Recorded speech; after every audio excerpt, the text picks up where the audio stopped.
Hello guys, welcome to another weekly breakdown video. Today I'll be breaking down the second week of June, as you can see, starting from 9th of June. So before starting the video, let me quickly show you the news. So on the news side of things, Monday no news, Tuesday no news, Wednesday it was CPI, Thursday it was GDP and CPI, both GBP and New York news on the same day, and Friday was USD news, which is consumer sentiment and inflation expectation, which is not one of the highest probability news, but let's see, right? So this was the news for the week. And going on the weekly time frame, the bias going on the weekly was clearly bearish according to how the candle closed to target this weekly fair value gap, and this was my draw of liquidity on the weekly time frame. So going on the DXY to confirm the bias, so on the weekly time frame it's clearly looking like a bullish candle. At least to me it's looking like a bullish candle, and if it's bullish I will be targeting this draw of liquidity on DXY. And also there are some new day opening gaps which are not filled to the upside, which I will be anticipating to fill those.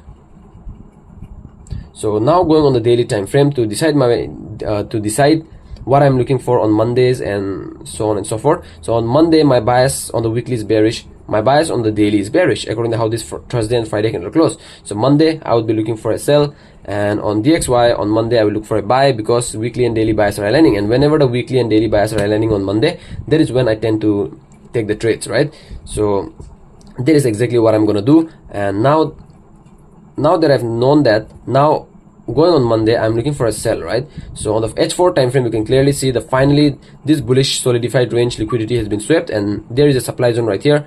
And this trade I have also journaled it. If you guys want to have a separate video for this trade that I've taken, you can watch that. I have already uploaded it. My bias going on to Monday was bearish, and whenever my bias is bearish I want the price to go up first. The price before going down needs to go up first, right? We know that. That's the basic fundamental of how the market moves. So my bias was bearish, so if the Asian range goes up, it would be a green flag for us, because when the market is going up on the Asian session, we can anticipate that the price is now sweeping liquidity from the previous sellers, and then now we can have a move to the downside. That's exactly the purpose of why we are looking for the Asian range to be bullish. So the Asian range was bullish, exactly what I wanted to see. The price went to this M15 supply. I have shown the entries and the odds of this trade, so you guys can watch the video. So this trade was a loss.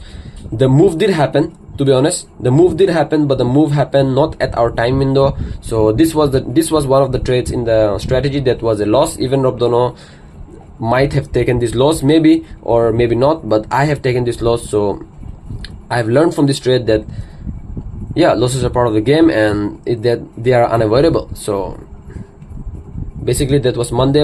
My stop loss got hit. So now going on Tuesday.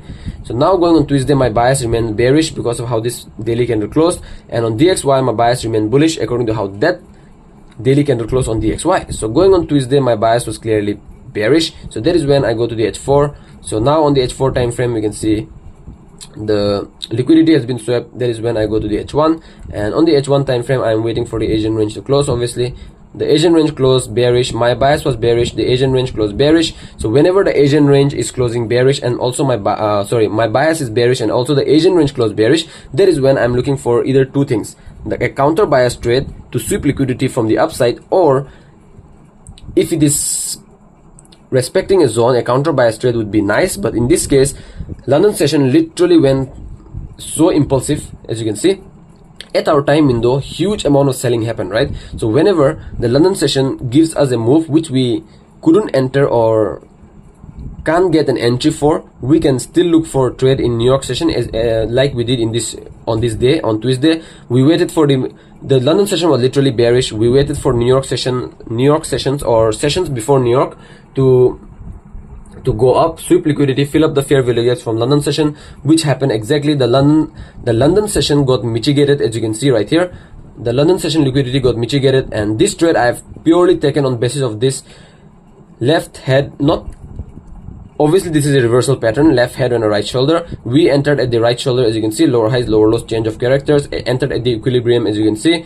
And I could have also entered this trade on this OTE level, and it would have been a banger. So this trade literally was a New York continuation London model, and we know that these trades like this work too. And yeah, I'm also going to trade New York session if the trade is with the bias and if it's making sense to me. Now I know exactly by looking at the market conditions, I can say that okay, so today we can get this, tomorrow we can get this, so on and so forth, right? So that is an intuition that I've built through relentless backtesting day in and day out. So now going on Wednesday, my bias is clearly bearish on GBP USD, and that is when I go to DXY bias is also bearish.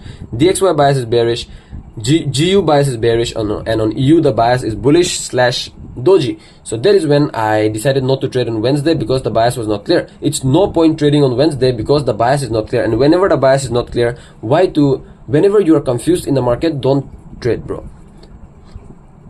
At least know, whenever you lose, at least know why you are losing or why you have lost the trade, right?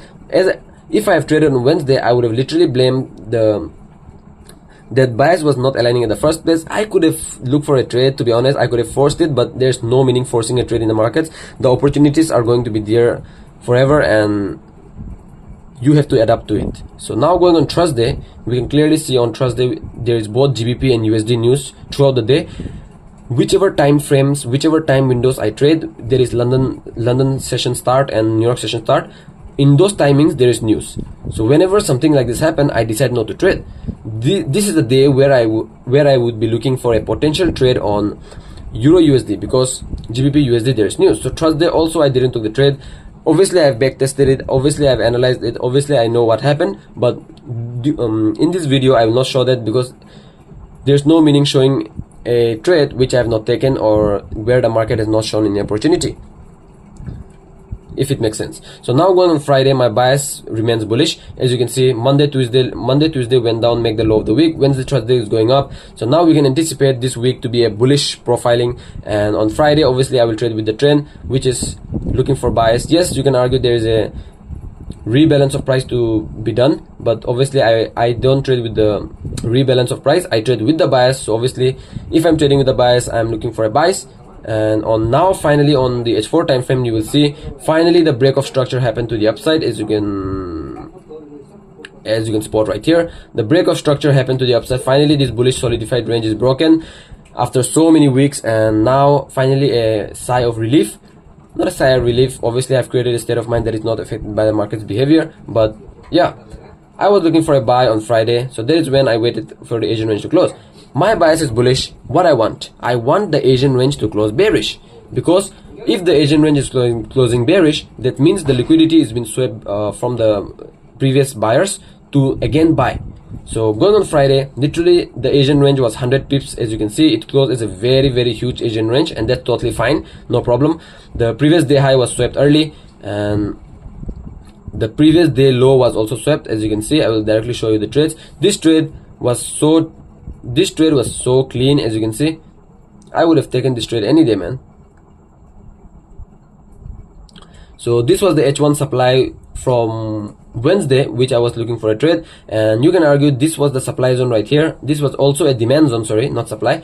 So this demand zone was also valid, but according to how the Asian range closed, I have to adapt, right? So according to how this closed, I have adapted, and this previous day low was now swept as liquidity, used as liquidity to make a move to the upside.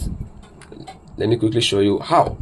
So going on Friday also there was USD news, so not a problem for news. So the Asian low liquidity got swept, the Asian range is bearish, higher time frame bias is bullish, point of interest mitigation, there was inducement before our move. As you can see, fake move happened, my session entered, literally induced all the early buyers, and then that is when I entered at the M5 change of character. You can argue, bro, why you didn't wait for the M5 equilibrium entry in this case? Because we have to adapt, right? So in this case, the M5, if we wait for the equilibrium on the M5, we would have not entered the trade. But also if I entered this M5 equilibrium, then the stop loss would be very big and blah blah blah, right?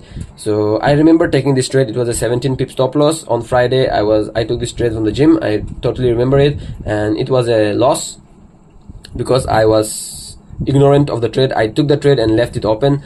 predicting that it will go up, and that's not how it works. So on the M1 time frame, you can clearly see the change of character happen somewhere around here. So if I professionally would have taken this trade, I would have taken it somewhere around here with a 11 pip stop loss, I believe, and that is when this trade would have been a winner. And obviously the stop loss that you put literally is very, very important, because if you can, even if you can lesser your stop loss by a pip, there is so much high chance of you getting your target, right? So in this case, it was a 1:3 risk to reward. But if I traded according to the first trade, my stop loss would be 13 pips, and I was targeting a 1:4, which is obviously delusional in this case. I got a 2.88. This was a winning trade, to be honest. This trade was a winning trade. Even if it didn't give us our 1:3, it was still a winning trade. And yeah, this is one of the A-class setups, but the only problem here was the stop loss. My stop loss was very big. Try as much as possible to lesser your stop loss. Doesn't mean that you will put your stop loss anywhere.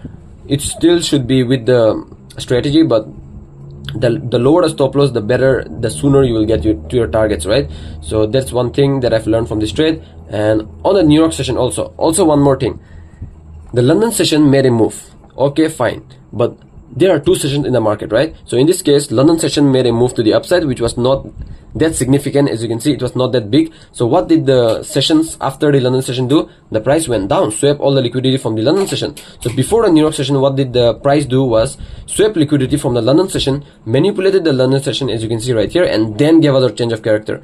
So this trade was literally taken on the M1 time frame again. This was a New York session trade, and I do take New York session trades because New York session is a session where a huge amount of liquidity kicks in the market, and if you can predict the correct direction of the market in New York session, bruv, you will catch significant moves. I have seen it so many times. And yeah, why to lower your opportunities in the market, right? I have also backtested the New York session, and this was a trade taken on the M1 time frame, change of character. As you can see, lower highs, lower lows, lower highs, lower lows, some sort of accumulation. And always remember, in the M1 time frame, if you are taking an entry after some sort of accumulation is better than a direct entry, if it makes sense. So in this case, you can see lower high, lower low, right? So the price literally accumulated before giving us our change of character to the upside. So that is when I was so confident that this trade was a high probability trade, and then I entered here somewhere around here with a 12 pip stop loss. These stop losses are big because the Asian range was big. Asian range was literally 100 pips, so it made sense. So New York session was a banger, as you can see. Quarter 1:4, and yeah, it was basically a winning day for us on Friday. So this was the weekly breakdown for you guys. Hope you guys learned something from this video.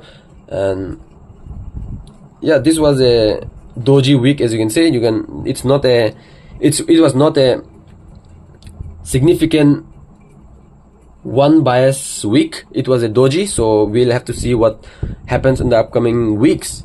Now May was a very, very good month. June is little bit of tricky as of now, but let's see. We know that the market conditions are not perfect always, and when they start to become good, yeah, we do get the return, right? So let's see.